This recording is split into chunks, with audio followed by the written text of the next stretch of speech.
Growing up, I always knew I wanted to be an artist. I can't pinpoint exactly when it started, but my earliest memories are filled with sketchbooks, crayons, and little doodles on every scrap of paper I could find. By the time I was 10, my teachers were constantly telling my parents I had talent. One even went so far as to say I could make a career out of it. At the time, I didn't realize how that would turn into such a huge point of contention later in life. My parents, however, had other ideas. For context, they're immigrants who worked incredibly hard to give me and my siblings a comfortable life. Their version of success was very traditional, stable job, steady income, and preferably something that makes you sound impressive at family gatherings.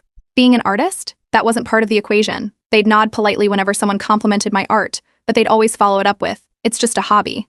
When I turned 16, things started to get more intense. I won a regional art competition, and part of the prize was a scholarship to attend an exclusive summer program at a renowned art school. It was a huge deal, but when I showed my parents the acceptance letter, they barely looked at it. Instead, they told me there was no point in going because real life doesn't work that way. I didn't go. That should have been my first warning sign. Fast forward to senior year of high school. I worked my butt off and applied to as many art schools as I could. Somehow, I landed a full scholarship to my dream school, which was halfway across the country. I was ecstatic. I couldn't wait to pack my bags and finally start living the life I wanted. But when I told my parents, they shot it down immediately. "You're not moving that far away," they said. "What about your family? What will people say if you leave us like that? Besides, you need to pick something practical." They didn't just stop at words. They flat out refused to sign the paperwork I needed to finalize my enrollment. I begged, I cried, but they were adamant. They told me I could either stay local and pursue a business degree or figure out how to survive completely on my own, which at 18 wasn't exactly realistic.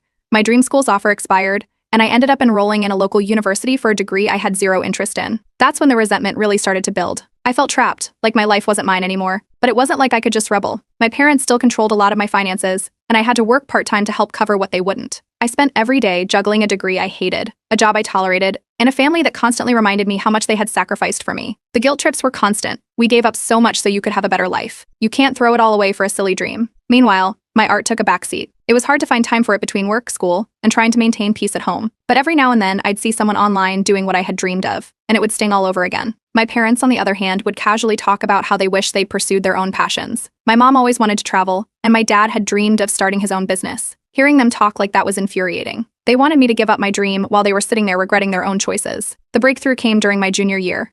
A close friend of mine, who knew how much I missed creating art, introduced me to a few online communities where people shared and sold their work anonymously. She even helped me set up my first profile. At first, it was just a way to dip my toes back into something I loved, but it quickly turned into so much more. My first piece sold for $50. It wasn't much, but it lit a fire under me. I started taking on small commissions whenever I could find the time, usually late at night when my parents thought I was studying. By the time I graduated, my side hustle was bringing in decent money, enough to cover some bills and start a small savings account. My parents had no idea. They were too busy celebrating the fact that I'd landed a corporate job right out of school, which they saw as the ultimate success. I hated it, but I kept my head down and played along. Then came the moment